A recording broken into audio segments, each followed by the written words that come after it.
आगामी निर्वाचन नजिकैसँगै नेपालको राजनीतिक दलहरूको व्यस्तता पनि बढिरहेको छ। यति बेलाको अवस्थामा हेर्दा सबै राजनीतिक दलहरू चुनाव प्रचार प्रसारको कार्यमा अगाडि बढिरहेका छन्। सबै उम्मेदवारहरू भोट माग्नको लागि घर घर पुगिरहेका छन्।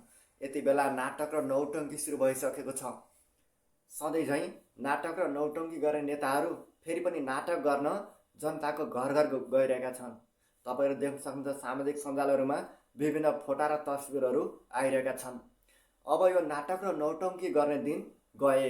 आम नेपाली जनताले तपाईँहरूलाई विश्वास गर्दैनन्। त्यही भएर नाटक र नौटङ्कीले देश चल्दैन भनेर आम नेपाली जनताहरूले थाहा पाइसकेका छन्।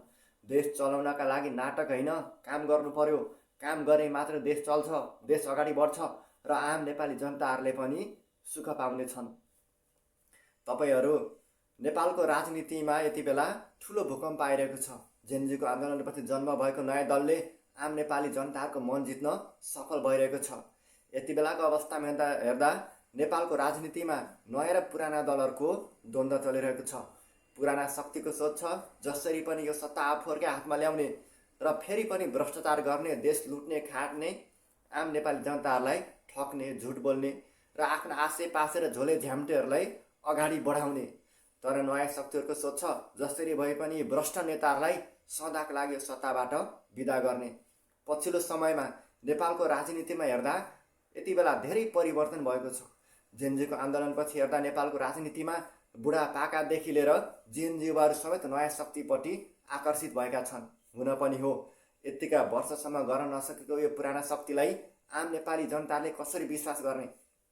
जब चुनाव आउँछ यी नेताहरू भोट माग्न लागि घर घर पुग्छन्। घरि पुल बनाइदिन्छु भन्छन्, घरि बाटो बनाइदिन्छु भन्छन्, घरि कालोपत्रे गर्छु भन्छन्, घरि हस्पिटल बनाउँछु भनेर आम नेपाली जनतालाई विभिन्न झुट्टा आश्वासनहरू दिइरहन्छन्। जब चुनाव जित्छन्, चुनाव जितेको भोलपल्टदेखि आफूले बोलेको एउटा पनि काम पुरा गर्न सक्दैनन्। बाटो कालोपत्रे गर्नको त परकै कुरा हो। यति बेलाको अवस्थामा नेपालको ग्रामीण भेगमा हेर्दा सबै भागमा बाटो समेत पुग्न सकिरहेको छैन। हस्पिटल बनाइदिनुको त परकै कुरा हो। हस्पिटलको लागि एउटा पिलर बन्छ, एउटा पिलर बनेको 20 वर्षपछि अर्को एउटा पिलर पनि थपिन सक्दैन। अनि नेताहरूको बहाना सुरु हुन्छ, सरकार ढल्यो, सरकार फेरियो, बजेट परेन, यो पार्टीले विरोध गर्यो, त्यो पार्टीले विरोध गर्यो। यदि तपाईँहरू काम गर्न चाहनुहुन्छ, काम गर्ने जाँगर र इच्छा शक्ति छ भने आम नेपाली जनताले साथ दिइरहेका छन्। त्यही भएर पनि तपाईँहरूले कति सक्नुहुन्छ त्यति मात्रै बोल्नुहोस् र बोलेको काम चाहिँ पुरा गर्नुहोला। अनि मात्रै नेपाली जनताहरूले विश्वास गर्नेछन्। नेपालको ग्रामीण भेगहरूमा हेर्ने भने यति बेला धेरै संरचनाहरू लथालिङ्ग अवस्थामा छन्। धेरै पैसाहरू खेर गएको अवस्था छ। पुल बनेको छ, बिचैमा रोकेको छ। बाटो कालपत्री हुँदैछ, आधी हुन्छ आधी हुँदैन। हस्पिटल बन्छ, 4वटा पिलर हालिन्छ, अरू काम नै हुँदैन। यसरी जनताहरूको आँखामा छारो हालेर पैसा खाने, भ्रष्टाचार गर्ने, झोले झ्याम्टेर बाँड्ने र झोले झ्याम्टेलाई अगाडि बढाउने काम कहिले पनि नहोस्। यस्ता भ्रष्ट नेताहरूलाई यो सरकारबाट सदाका लागि विदा गर्नुपर्छ। झोले झ्याम्टे प्रवृत्तिको नेपालमा अन्त्य हुन पर्यो, तब मात्र नेपालमा परिवर्तन सम्भव छ। यति बेलाको अवस्थामा हेर्दा नयाँ शक्तिलाई आम नेपाली जनताहरूले ठुलो साथ र सपोर्ट गरेका छन्। नयाँ शक्तिप्रति बुढादेखि जेनजी समेतको विश्वास छ।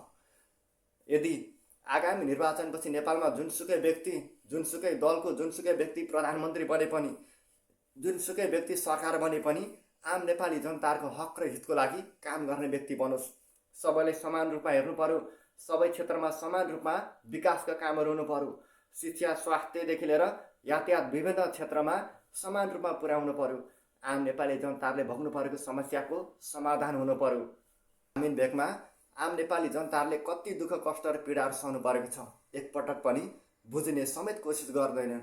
एउटा सामान्य रोग लाग्यो, सामान्य उपचार गराउनु पर्यो भने पनि एक दिनको बाटो लगाएर राजधानी समेत पुग्नुपर्ने अवस्था छ। गाउँमा हस्पिटल बनाउँछु भनेर 4वटा पिलर ठडाउँदैमा हस्पिटल बन्दैन। पुराना शक्तिहरूलाई हाम्रो पनि सल्लाह सुझाव के छ भने तपाईँहरू कति काम गर्न सक्नुहुन्छ, आफूले सकेको काम गर्नुहोस्। आफूले गर्न नसक्ने काम कहिले पनि नबोल्नु होला र बोलेको काम तपाईँहरूले पुरा गर्नु पर्यो। झ्याम्टेलाई पैसा बाँड्दैमा देशमा परिवर्तन हुँदैन र आम नेपाली जनताहरूले सुख शान्ति र समृद्धि पाउँदैनन्।